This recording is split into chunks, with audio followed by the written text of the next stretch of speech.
महुआ विधानसभा में इस बार का मुकाबला कितना दिलचस्प होगा, जब जो बगावत करके अलग यहां पर चुनावी मैदान में हैं लालू यादव के बड़े बेटे तेज प्रताप यादव और उनके सामने आरजेडी के उम्मीदवार भी हैं और एनडीए के भी उम्मीदवार हैं। तो क्या यहां पर ट्रायंगुलर फाइट होगी? यादव वोट किसे मिलेंगे? जो महागठबंधन के वोट है वो किसके खेमे में जाएंगे? ये समझना भी यहां पर काफी दिलचस्प होगा। फिलहाल इस सीट का इतिहास रिकॉर्ड क्या रहा है, किसे फेवर करता रहा है और अब उन वोटर्स के सामने क्या वाकई परेशानी है कि किसे चुने? रंजन जी, क्या लगता है ये जो महुआ की सीट है इस बार कितनी जबरदस्त यहाँ की फाइट दिख रही है आपको? जनता के लिए बड़ा कंफ्यूजन हो गया है महुआ की सीट पर कि यहाँ पर कई कोणों में मुकाबला जो है वो खुलते हुए दिख रहा है। देखिए, यहाँ से आरजेडी के विधायक हैं मुकेश कुमार रोशन, यहाँ पर तेज प्रताप यादव चुनाव लड़ रहे हैं और उन्हीं की वजह से ये महुआ की सीट इस बार बहुत हॉट सीट बन गई है, जिस पर की चर्चा लगातार किया जा रहा है कि इस सीट पर क्या कुछ हो सकता है तेज प्रताप यादव के लड़ने से। उसके बाद इसी सीट के लिए उपेंद्र कुशवाहा जो है वो नाराज हुए थे और फिर उनको नित्यानंद राय लेकर दिल्ली गए और मनाया गया, क्योंकि वो महुआ की सीट चाहते थे जो सूचना आ रही थी। लेकिन अंततः ये सीट जो है इस बार एलजेपीआर चिराग पासवान की पार्टी को गई और पिछले बार जो कैंडिडेट थे उनके संजय कुमार सिंह वो फिर से एलजेपीआर के टिकट पर चुनावी मैदान में हैं। तो एनडीए, महागठबंधन और तेज प्रताप, ये तीन नाम तो आपके सामने आ गए। लेकिन एक और चीज है कि संजय कुमार सिंह ने, जो कि इस बार एलजेपीआर के कैंडिडेट हैं, पिछली बार एलजेपी से लड़े थे, उन्होंने पिछली बार जेडीयू की कैंडिडेट थी आसमा परवीन, उनका खेल खराब किया था और उन्हीं की वजह से उनको हार झेलनी पड़ी थी। तो अब चूंकि ये सीट एलजेपीआर को चली गई तो आसमा परवीन अब निर्दलीय चुनावी मैदान में उतर गई हैं। तो अब एक चुनाव वो भी लड़ेंगी यहां से। इसके अलावा अगर आप देखें तो यहां पर जन सुराज पार्टी ने इंद्रजीत प्रधान को अपना प्रत्याशी बनाया है, तो एक जन सुराज का एंगल है। और इतना ही नहीं, यहां से एआईएमआईएम ने भी अपना कैंडिडेट दिया है और उनके कैंडिडेट कौन है? उनके कैंडिडेट हैं अमित कुमार। तो इतने कोण जो है आपको महुआ में खुलते हुए दिख रहे हैं और इसीलिए यहां का चुनाव जो है वो बहुत रोचक हो गया है। अब इसमें किसकी जीत होगी, किसकी हार होगी, ये फिलवक्त बताना बहुत मुश्किल जान पड़ता है, क्योंकि अब यहां का सारा समीकरण जो है वो आपको बिल्कुल इधर से उधर उलट पुलट हो गया है। क्योंकि अगर आप देखें यहां पर तो पिछली बार भी जब ट्रायंगुलर फाइट हुई थी तो ट्रायंगुलर फाइट में सिर्फ 36.4% वोट लाकर मुकेश कुमार रोशन 13,687 वोटों से जीते थे। उसमें आसमा परवीन को 28.5% और संजय कुमार सिंह जो तब एलजेपी के कैंडिडेट थे उनको जो है यहां पर 25,146 वोट आए थे, मतलब 14.6% वोट उनको मिले थे। तो इस ट्रायंगुलर फाइट में ही 36.5% पर जीत मिल गई थी।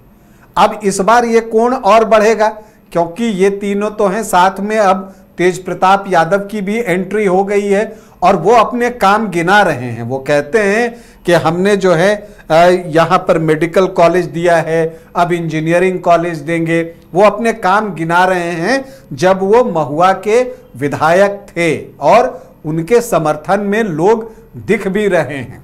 जब उन्होंने नॉमिनेशन किया अपनी दादी की तस्वीर लेकर, वो एक अलग दृश्य था और मुझे लगता है कि कुछ सिंपैथी वोट भी तेज प्रताप यादव के पक्ष में जा सकता है और वो किसी जाति भर से बंधा होगा नहीं, वो हर जाति से उनको मिल सकता है वो सिंपैथी वोट। तो ये चीज जो है महुआ में हमें दिख रही है।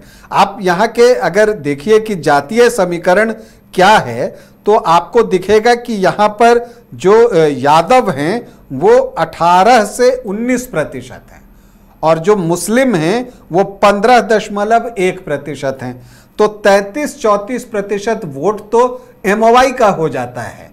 तो ऐसे में आरजेडी के लिए ये स्ट्रांग होल्ड वाली सीट मानी जाती है। और आप यहां देखिएगा कि आरजेडी यहां सबसे सफल पार्टी भी रही है जीतने के मामले में, क्योंकि समीकरण ऐसा है, एमओआई बहुत स्ट्रांग है। आरजेडी ने 5 बार महुआ में जीत हासिल की है 16 चुनावों में। कांग्रेस दूसरे स्थान पर 4 जीत के साथ है। जनता दल जनता पार्टी को 2-2, जेडीयू लोकदल और सोशलिस्ट पार्टी को 1-1 बार महुआ में कामयाबी मिली है। तो आरजेडी सबसे सफल पार्टी है क्योंकि उनका समीकरण इस तरह का है। लेकिन आप देखिए ये समीकरण क्या रह जाएगा, क्योंकि इस समीकरण में तेज प्रताप यादव अपना हिस्सा निकालेंगे, ये बात तय है, क्योंकि एमओआई जो वोट है उसी में तो तेज प्रताप यादव का भी हिस्सा है। और यहां पर जो मुस्लिम वोटर्स हैं 15.1%, वो जो है यहां पर जो एआईएमआईएम के कैंडिडेट हैं वो भी तो कुछ वोट निकालेंगे असदुद्दीन ओवैसी के नाम पर। वो कितना वोट निकालते हैं, 1000-1500, लेकिन वो नुकसान तो अल्टीमेटली जो है वो आरजेडी को ही होना है। इसके अलावा आसमा परवीन लड़ रही हैं, तो वो जेडीयू का कितना वोट काट पाती हैं ये एक बात है, और मुस्लिम वोटर्स का कितना वोट काटती हैं ये एक दूसरी बात है।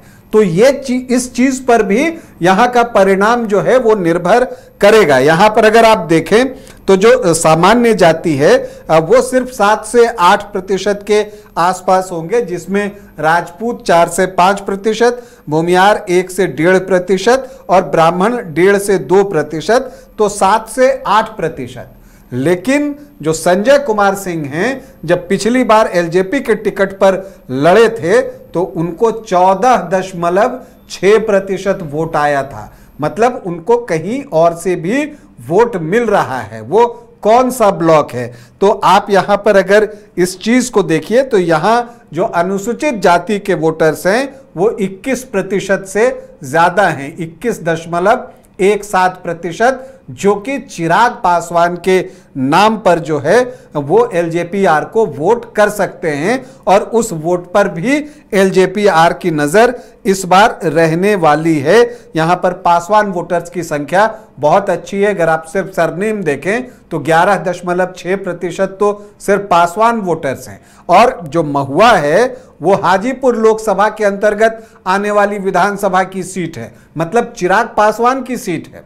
और आप जब लोकसभा चुनाव में देखिएगा तो चिराग पासवान को यहां 53.5% वोट आया है और 27,604 वोटों से वो लीड करने में यहां से सफल रहे हैं। तो एनडीए का अपना गणित है, लेकिन अब इसमें जो जनसुराज के प्रत्याशी हैं वो कितना डेंट लगाते हैं।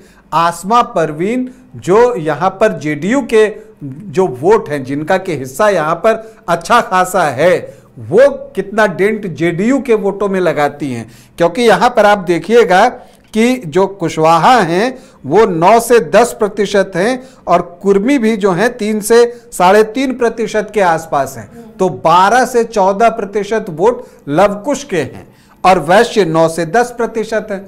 तो ऐसे तो अगर आप देखिए कि एमओवाई जो है वो 33-34 और एनडीए को जो जातियां वोट करती हैं परंपरागत रूप से वो 30%, तो एज आरजेडी को था, जो कि दिखता भी है कि 5 बार यहां से चुनाव जीतने में जो है आरजेडी सफल रहा है। आप देखिए 2020, 2015, फिर 2005 के अक्टूबर में, फिर 2005 के फरवरी में, फिर 2000 में, तो सारी जीत 2000 से उनको मिलते जा रही है। सिर्फ एक आप देखते हैं कि 2010 में यहां से जेडीयू को जीत मिली थी।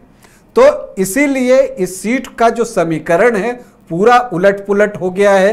तेज प्रताप यादव के आने से, यहां पर आसमा परवीन के निर्दलीय चुनाव लड़ने की वजह से, यहां पर एआईएमआईएम के कैंडिडेट की वजह से, तो महुआ का चुनाव बहुत दिलचस्प हो गया है और मल्टी कॉर्नर फाइट हो गई है।